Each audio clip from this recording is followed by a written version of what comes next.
From knights in shining armor and protectors of pilgrims to warrior monks and the Holy Grail, let us talk about the Knights Templar. Following up on my previous episode, let us wrap our tale about Paladins, their origins and their impact on history and fantasy, at least for now. We will be talking about the famous forefathers of the Paladins we encounter in most fantasy settings, from games to books to TTRPGs to MMORPGs and movies. Hello everyone, Funky Monkey here, welcome to today's episode. How are you? How have you been? I hope your week went well and you will get some rest over the weekend. Before we jump in our story, let me tell you what I will be painting today while you and I are journeying together through the mists of time. First off, a disclaimer, I did not have a lot of time to invest in this little mini and its every little detail, as I had a very stressful week at work, and as such I left the weapon plain, no embellishments, no fancy highlights. But I focus on other things, and I also learned how to paint gemstones, although not from the first go, so it's still a win. Today I'll be painting Aurelia, Exemplar of Justice. I felt it fit the theme of the episode quite nicely.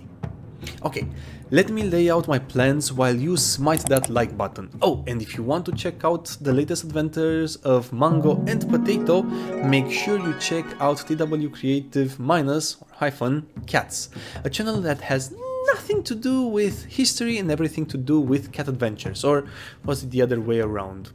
I don't know, doesn't matter, just go check it out, but only after you finish this video, not before. Now, for my plans. So after zenithal priming from directly above, I will go for a variation on the box art. I will make Aurelia's wings darker, going more for a grey rather than white. Her armor will still be silver with golden accents, while her cloth will be painted white, but I will make the hem black rather than gold. I will stick with her red hair, as I find it to be a really nice contrast to the rest of the miniature. Oh, and I will do the base on arid landscape, perhaps throw in a shrub or two and the skull of some foe she defeated. The only thing I won't focus too much on, as I mentioned before, are her weapons. I could spend a lot of time on them, but I really don't have that luxury this week. Instead, I will learn how to paint gemstones for the first time. Of course, I could easily go with the technical paints and get it over with, but I want to learn it properly before I start using shortcuts. And I really like using the Pebeo acrylic paints for base coating and priming my minis. What started off as an experiment turned out to be an awesome discovery. Goes to show, never be scared of experimenting. Now, let's start our story. As we prepare to dive in times long forgotten of knights in shining armor and pilgrims in distress, let's go through the checklist. I have some coffee in my mug because I really need it. I have some wonderful rose, apple and wild berry tea in my moose cup. I have something for the soul, but it's only pineapple juice this time, but it's good enough. And I have one of my lovely assistants sleeping on the radiator right over there, and the other one just going frantic because she is hungry. How about you? Are you comfy? Got something nice to drink at hand? Awesome, then I think it's time for a story before Mango starts getting ideas about eating me. The first Paladins in history were mentioned to have been part of Charlemagne's court in the 8th century CE. They inspired the code of chivalry that had an enormous impact on European history and culture, and its ripples still have an effect on us to this day, at least here in Europe and in places that Europeans colonized. Think about it. Most, if not all, medieval-themed movies portray a romanticized view of knights. There are stories, there are cartoons, video games, tabletop RPGs. Even the idea of a gentle person today stems from a very warped idea of chivalry, of how one was to behave in society. At one point we had a code of chivalry. Now we have the code of gentle persons, as an evolution of the medieval one. I genuinely wonder what's next. Last time we covered the origin of Paladins, so it's time to talk about their evolution. And for that we need to talk about one particular knightly order. Actually, we need to talk about more than one, but for this episode we will focus on only one. There are many knightly orders, starting with the 12th century CE, and some have survived to this day. Yes, there are some knightly orders that have not vanished into the night or dissolved. On the contrary, they are still alive and well. The reason I'm focusing only on the Templars is because if I start also talking about the Knights Hospitallers and the Teutons and the many other knightly orders, this episode would be at least 2 to 3 hours. We'll just have to leave the rest of the story for another time. Now, for our story, the Templars. In my opinion, they are the equivalent of a Protection Paladin from World of Warcraft or an Oath of Devotion Paladin from Dungeons Dragons 5th edition. The big armored oafs that are so far down the lawful good rabbit hole that they reached its bottom and passed into lawful stupid. The Templars play a role in the idea of Paladins, especially in the form we see them today, mostly because they kind of fashioned themselves after the original Paladins. They were also French, and around the time the Templars popped up, the Chansons de Guest were already circulating around Europe. The Chansons de Guest are a collection of epic poems that, among other things, talk about Roland and his 11 companions, the first Paladins in history. The name comes from Latin and it means of the palace. They were members of emperors and kings' retinues, high-ranking members and officers of courts throughout medieval Europe. By the 11th century, legendary knights of great power, renown and legend were also called Paladins. People like King Arthur and the Knights of the Round Table. Just as a short recap of last week's episode. If you haven't seen that episode, make sure you do so, the story would make so much more sense. Link is in the description below. Anyway, Templars, Teutons and Knight Hospitallers were in essence Paladins, although they were not really called that, and they are the cornerstone for the fantasy characters we often see in TTRPGs and MMORPGs in books, etc. Or at least they are the inspiration, holy warriors that smite enemies and fanatically protect the weak. If you haven't heard of the Knights Templar, where have you been? But it's okay. They were an order of religious warriors founded in the 12th century. Their full actual name was Poor Fellow Soldiers of Christ and the Temple of Solomon. The shorter version was the Order of Solomon's Temple, and the even shorter version was the Knights Templar, but their friends usually called them the Templars. They were a military order, as the name implies, with a mission of protecting Christian pilgrims who traveled to Jerusalem and to what the Abrahamic religions considered to be the Holy Lands. The order was founded in 1118-1119 CE, and their headquarters was in Jerusalem on Temple Mount in a wing of the royal palace there. They eventually became elite troops during the Crusades and were endorsed by the papacy and thus the Catholic Church as a whole and the whole Catholic world. You know them by their famous white mantles with a simple red cross and their black and white banners. But why did they come to be? Why were they defenders of pilgrims? Well, it's very simple actually. After the First Crusade that took part between 1096 and 1099, after Christians recaptured Jerusalem from the Saracens, or the Muslims, and most of the Crusaders actually returned home, the Crusader states founded in the Middle East had a very hard time defending their territories as they lacked substantial armies. Shortly after the Crusade, and with Europeans controlling parts of the Holy Land, European pilgrims started visiting Jerusalem. You would be surprised how lucrative and widespread tourism, especially religious tourism, was in the Middle Ages. I actually have a video about that. Link will be down below. Anyway, many of these pilgrims were robbed and or killed when traversing Muslim-controlled territories, and for that reason, in 1119 the French knight Hugues de Payenne founded a knightly order with 8 relatives and friends, a sort of medieval fanatic family business. They received support from Baldwin II, King of Jerusalem, and they got to work. By the way, Baldwin II was a Crusader king, just as a note. There were many who did not see this establishment with good eyes. Many opposed the creation of a religious military force. Even in medieval times, people were wise enough to see the peril of armed fanatics, and I agree with them. It's my personal opinion, and apparently of those who opposed the creation of the Templar. In 1127, Deea toured Europe in search of support from noblemen and noble houses. He was well received and people started donating to the order significant amounts of money. His tour also convinced others to join his ranks. This allowed the order to expand quickly and gain influence by including people of very high status. In 1128, they, as an order, were formally endorsed by the church, thus furthering their power and reach. More and more devout Christians flocked to their ranks. 11 years later, in 1139, Pope Innocent II gave them special rights, exempted them from paying taxes. They were allowed to build oratories and they answered to no one else but the Pope and the Pope alone.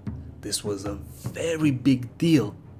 Slowly, the order expanded their duties, and once it grew sufficiently, they started widely protecting and patrolling the kingdoms in the Holy Land, the Crusader kingdoms.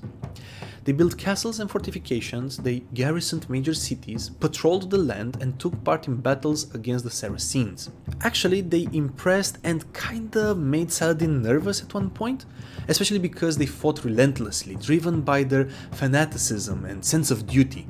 They were not really allowed by their vows to surrender. They fought well beyond the point a regular individual would have just surrendered or turned tail. They fought usually to the bitter end. But we'll come back to this.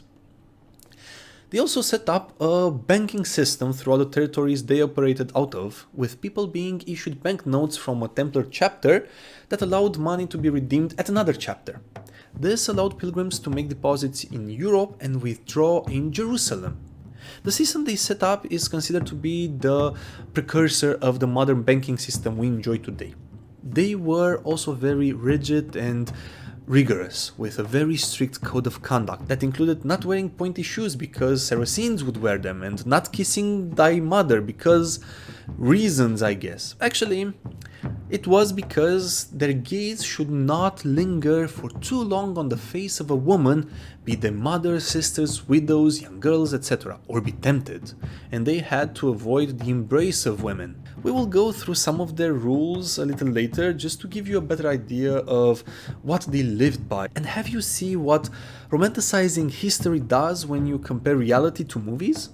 Also, because their name was the poor fellow soldiers of Christ blah blah blah, they had to swear a vow of poverty. All funds would go to the order and not individuals. Actually, they were not allowed to have money on them except for very short periods of time, in the sense that they would ask for funds from the order or commanders for equipment or repairs, and they had to spend that money as soon as possible. If they were found with money, even a coin, on them, they could lose their place in the order. This rule and the one about kissing thy mother are just a taste of the rules they lived by.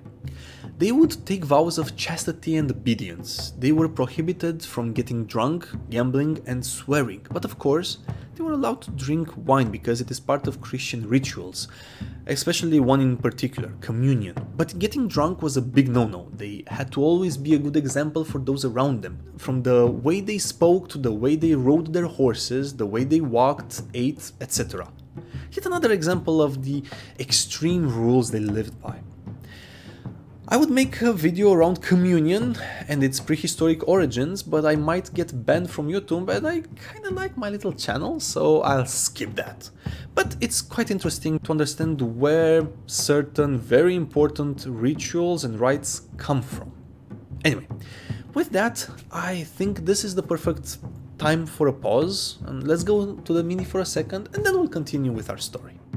I started off painting the wings with Dawnstone as a base color, then came in with Administratum Grey for the midtones and darkened everything with a wash made with black acrylic ink and water. But I made it too thin, so I had to apply it twice.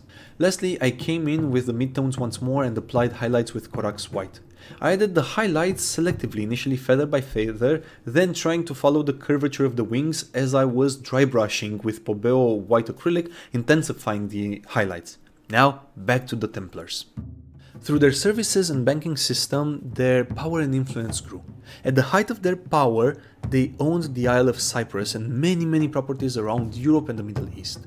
They had a very strong fleet, and they would, although very poor as individuals, as an order, because of their banking system, be able to lend substantial amounts of money to rulers and noblemen across Europe, again furthering their influence and prestige. They were also allowed to build chapter houses in most of Europe, again a sign of their power and influence. Because they were a monastic, a religious order, their daily routine included prayers, and they were very devout to the Virgin Mary. Following very strict rules, as I've mentioned before, and with each member of the order having a very clear role to play, they were divided in two main groups. The Knight Brothers, the white-dressed knights with the red cross on their chest, and the Sergeant, called the Serving Brothers, dressed in black. They were the actual bulk of the Templar forces, not the knights. They were also basically servants to the knights, and of course, the knights also had slaves.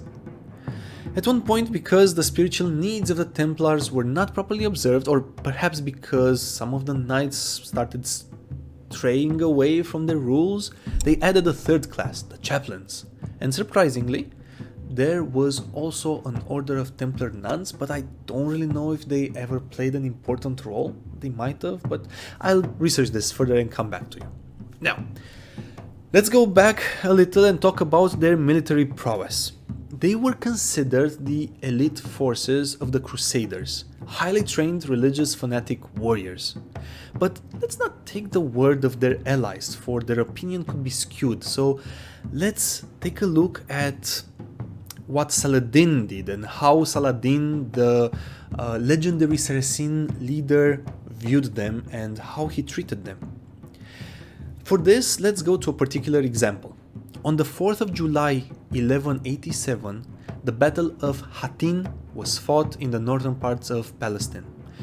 And this battle marked one of the greatest defeats of the Crusaders. The victory Saladin secured paved the way for him conquering most of the Crusader states and even Jerusalem in October 1187. But how did that happen? In July 1187, the Crusader army was camped at Sepphoris, when they got word that Saladin was besieging the city of Tiberias, 32 kilometers away. On July the 3rd, 20,000 strong Crusaders set forth in hopes of lifting the siege.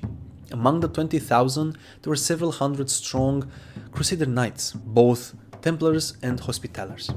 The route they chose took them through a very arid and very hot plain. Now, if you are thinking that they were cooking in their armors, well, you are pretty wrong. Their armors were very well designed so that they would not cook alive, but that's another story for another time. They did instead lack fresh water, and Saladin made sure to harass the Crusaders relentlessly with his light cavalry and slow them down as much as possible. After a long night without water, the Crusaders resumed their march in the morning. On the hills near the village of Hattin, Saladin's army stood their ground. The Saracen army numbered in the 30,000. The Crusaders, unable to fight properly because of extreme thirst, were pushed back against the hills. The hills called Horns of Hattin. Very tall, very difficult to traverse hills.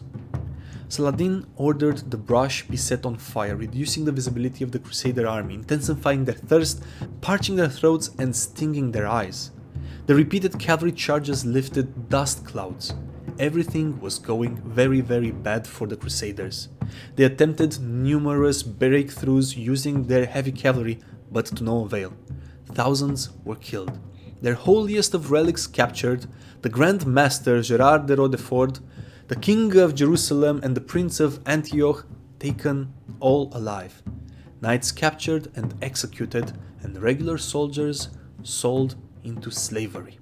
Saladin spared King Guy de Lusignan, the Crusader king of Jerusalem. He spared many high-ranking officials, ransoming them, as it was customary. But Saladin personally executed Reginald de Chatillon, the Crusader prince of Antioch, He did this because Reginald would often break truces between the Muslims and the Christians and raid trade caravans, although vowing not to do so. This individual was basically the reason that this particular war broke out. He was the reason for the obliteration of the bulk of the army of the Kingdom of Jerusalem and the fall of Jerusalem itself, alongside Acre and many other settlements. He was also an oathbreaker, because he repeatedly vowed not to break the truce and not to attack Muslim trade caravans. You know the movie Kingdom of Heaven? That movie depicts this particular battle and the siege and fall of Jerusalem. Not the greatest movie, but enjoyable with a lot of popcorn on hand. This victory also secured Saladin something very important for the Crusaders, one of their most treasured relics, what was believed to be a splinter of Christ's true cross. This relic was carried in battle by the Bishop of Acre, and Saladin just got his hands on it. This really is the inspiration for Warhammer 40k, with Astartes being the Crusaders, the Imperial Guardsmen being the regular soldiers, the Chaplains being the Inquisitors, priests carrying holy relics into battle. But alas, I'm diverging. Oh, before we take another short break, I forgot to mention the 4 Crusader states in the Near East. The County of Tripoli, the Principality of Antioch, the Kingdom of Jerusalem, and the County of Edessa. And I think it's time for us to take a short break, so let's go back to the mini, see how it's coming along, and then we can come back and go on with the rest of our story. I am painting Aurelia's armor with lead belcher as a base coat, and I want to darken it, so I went back to the same black wash I used on the wings. To be honest, it is really thin, and it's strange, it seems darker when wet, but when dry it seems to almost vanish. It's not a huge problem in this case, but it's a lesson well learned. After the wash, I reapplied lead belcher, leaving the shadows in place. And for this occasion I did not turn to my favorite silver thus far, Stormhost Silver, so I went with Runefang Steel for the highlights of the armor. Let's get back to the story. Saladin offered 50 silver coins to anyone who would capture a Crusader, be them a Templar or a Hospitaller. The foot soldiers were sold into slavery, the Crusader knights were taken, and the Grand Master captured but ransomed. According to sources, around 200 knights were executed. But because the knights were a massive headache and pricks in general, he decided to be especially gruesome. He did not use professional executioners, oh no. He asked for volunteers from among the lowest soldiers, the administrators of the army, and people who were not professional soldiers but instead were conscripted, and gave them blunt weapons. You can imagine the carnage, the torture, and the pain the knights were subjected to in their last moments. Accounts say that some of those who volunteered had to be replaced after a few strikes that were off and made them sick. Take that as you want, I won't say more. The capture of Jerusalem signaled the start of the Third Crusade. We will cover the Crusades as a whole in a later video, but as you know, it's another story for another time, but they are very, very interesting. This particular battle, although very crippling for the Order, was not the end of the Knights Templar. It took them several decades, but they managed to get back up to strength. They rebuilt and they were given the Isle of Cyprus, but they sold it off shortly thereafter. But while the Templars were rebuilding their ranks, in 1191, the Third Crusade, recaptured Acre, but not Jerusalem, and managed to hold it for the next 100 years, until 1291.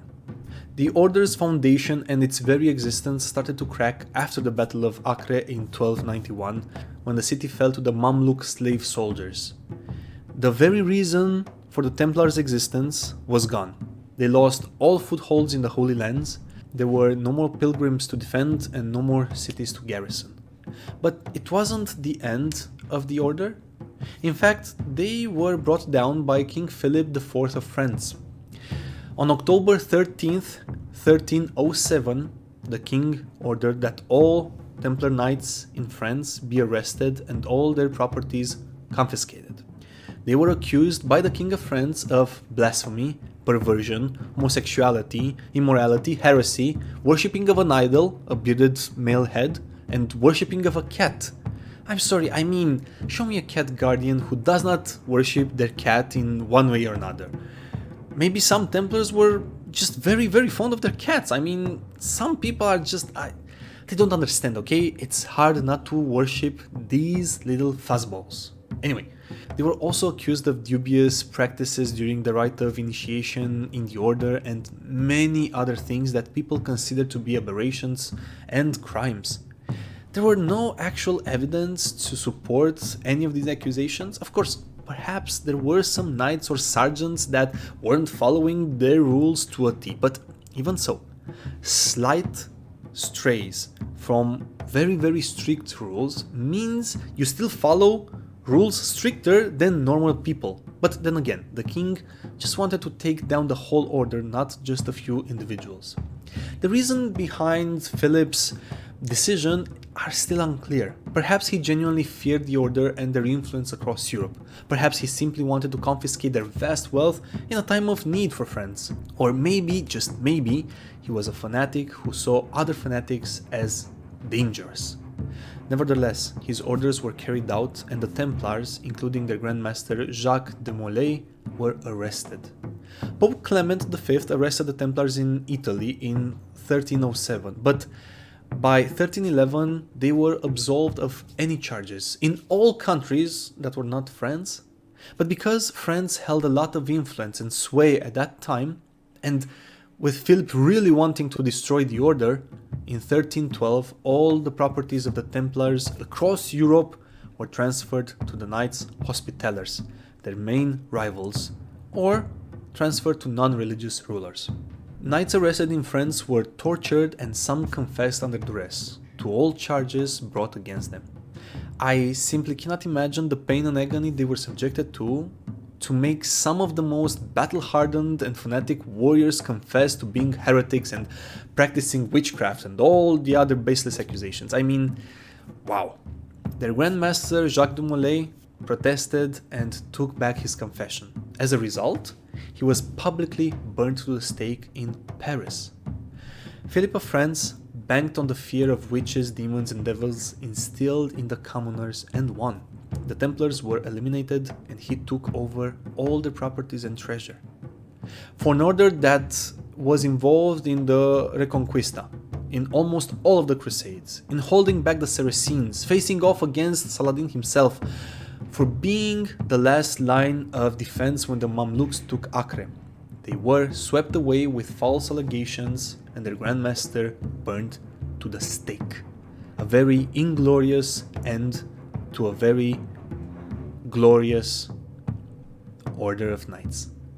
By the way, their arrest on the 13th of October is one of the reasons why the number 13 is considered to bring bad luck in Europe. Just one of them.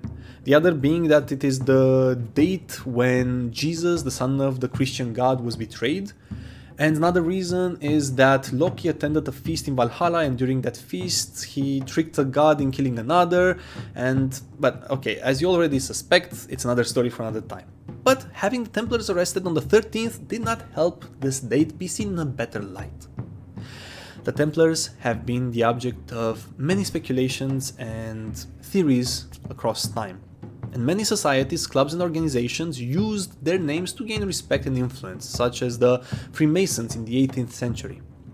But they were also believed to be behind the French Revolution as an act of vengeance after almost 500 years. There is a story, a theory that says that the Templar Grand Master of the late 18th century, after King Louis XVI, the last king of France, was decapitated on January 21st, 1793, dipped his cloak in the king's blood and said something along the lines, "You are avenged, brothers." But let's be honest, these are baseless stories and conspiracies, like the one about Galileo Galilei being burnt at the stake and saying with his last breath, "And still it revolves," when talking about the earth around the sun, or when we talk about how Louis Pasteur took back everything he ever stipulated and proved about bacteria on his deathbed. You know what I'm talking about, those kind of deathbed words that nobody actually heard, but they do make for an interesting topic of discussion if you are really drunk or really bored, but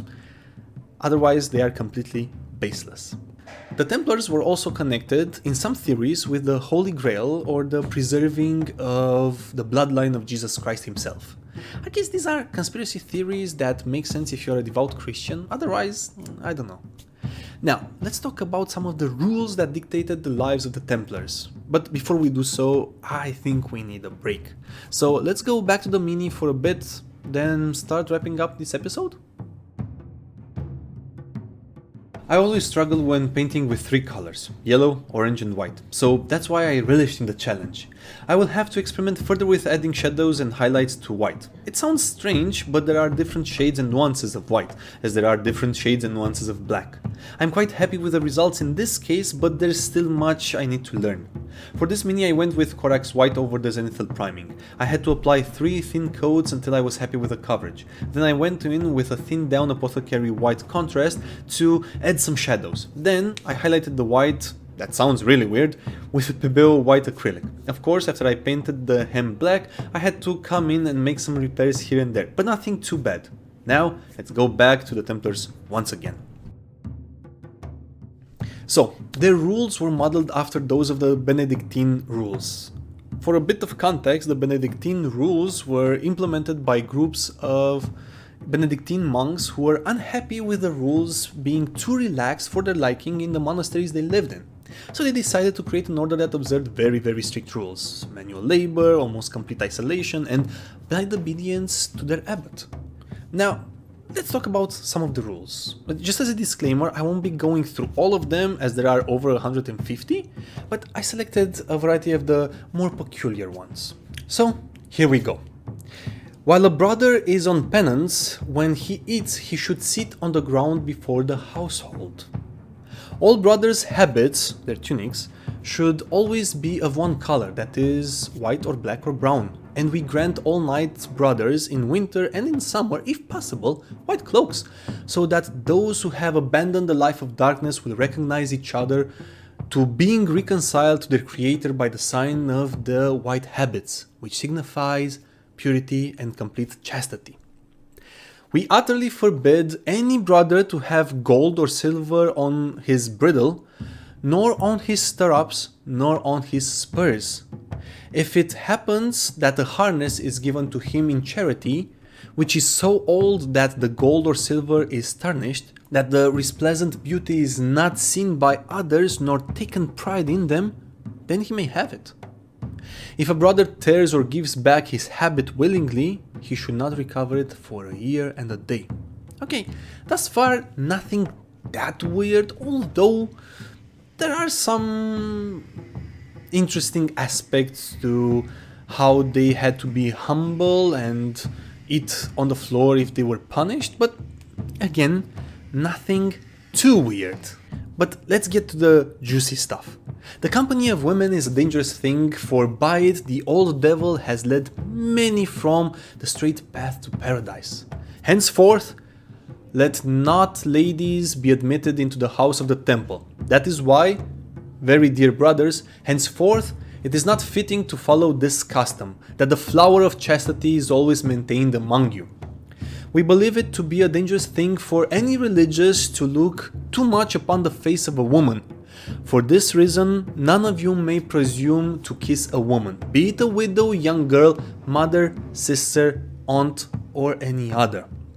And henceforth, the knighthood of Jesus Christ should avoid at all cost the embrace of women, by which men have perished many times, so that they may remain eternally before the face of God with a pure conscience and sure life.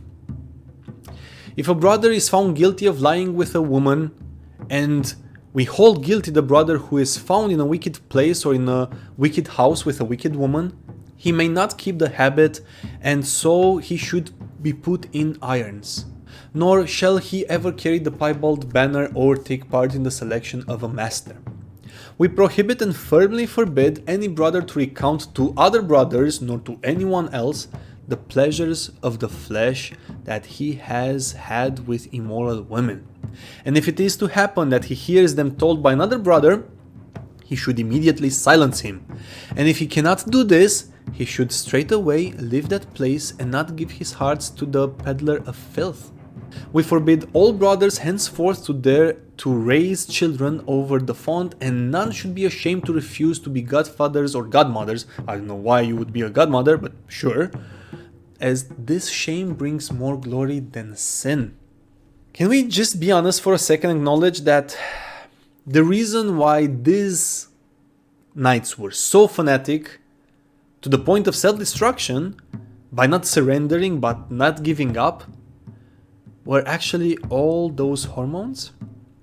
Those feelings and desires being caged up and buried deep within? Being drowned? Grown men not looking upon the face of their mothers, sisters, or anybody else for the fear of being tempted by their mothers?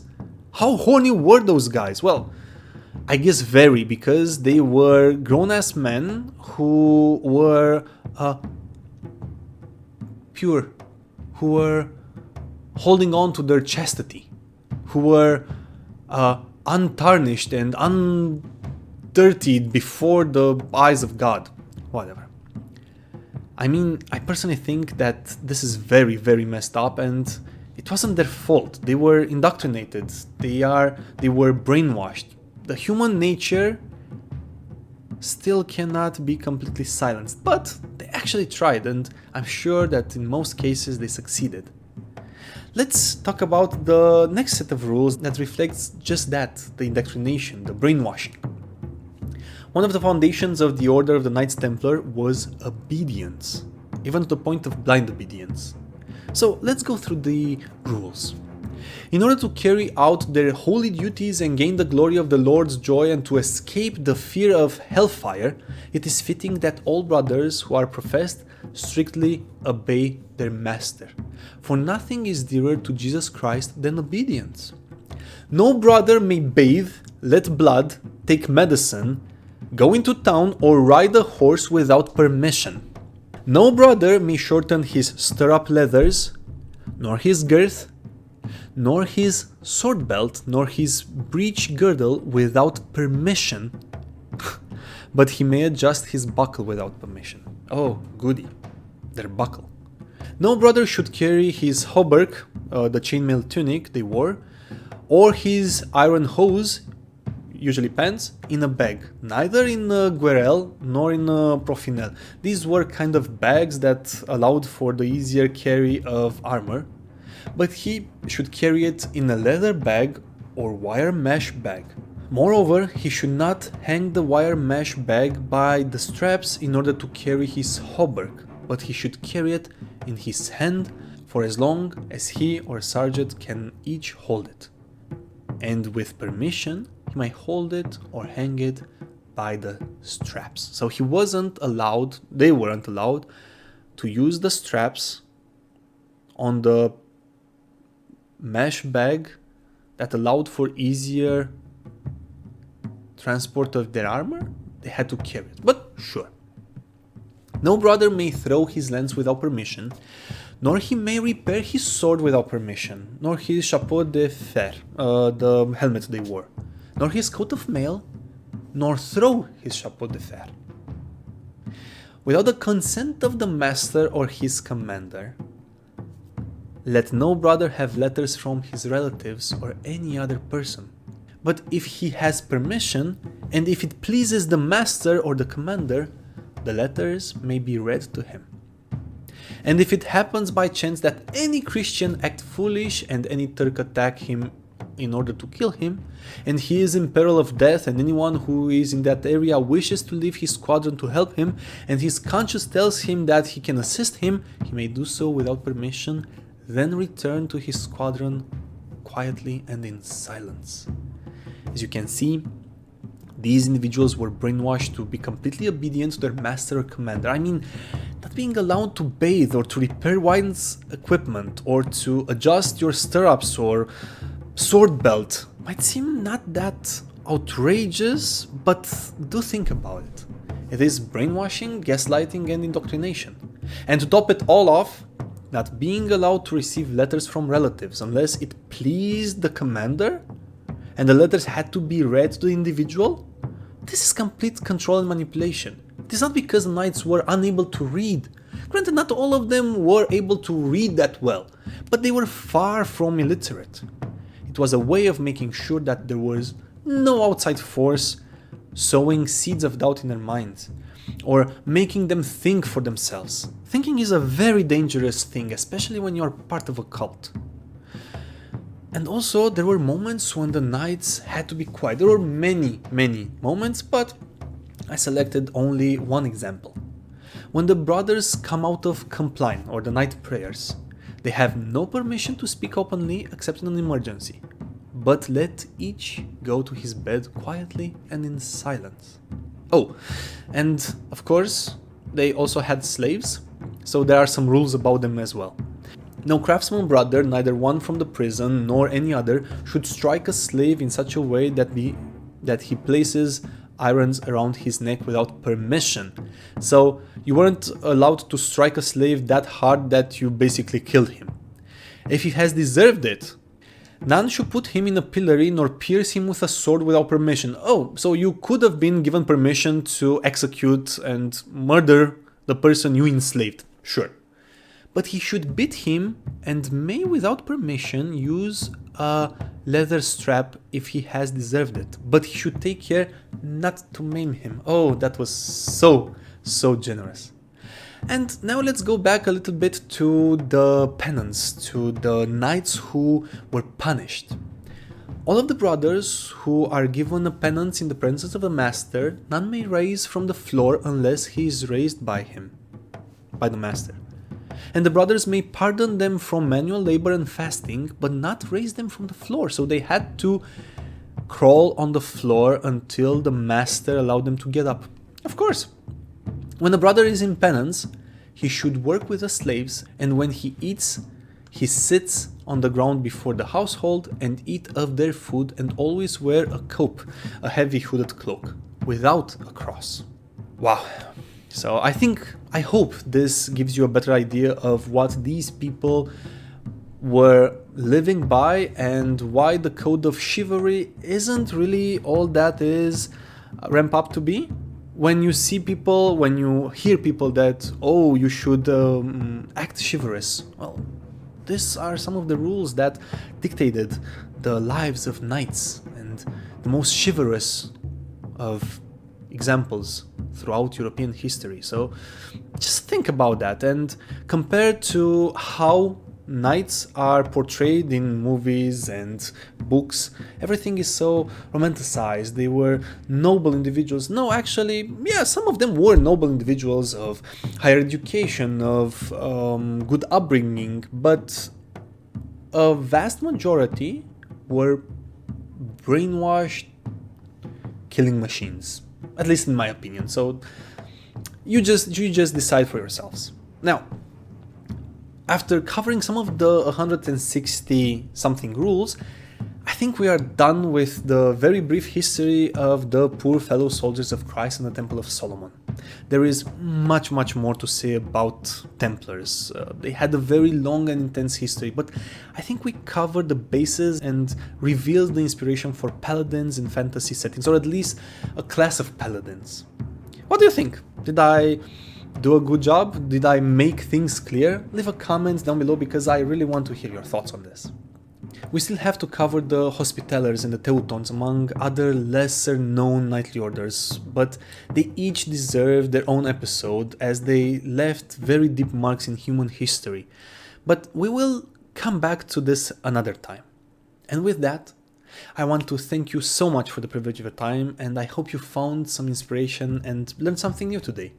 I can't wait to see you all here next time on Funky Monkey MP, the place where you get your dose of miniature painting, history, world building, and trivia.